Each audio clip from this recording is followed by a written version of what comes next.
Sayang ko ka ha, pag dumaan ha.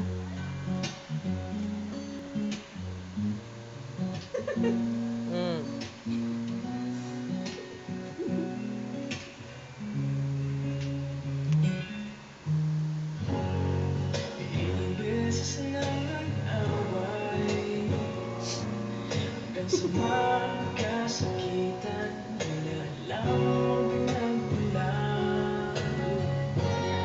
Pati maliliit na bagay na napag-uusapan, bigla na lang pinag-aawayan. Ngunit kahit na ganito, madalas na di tayo magkasundo.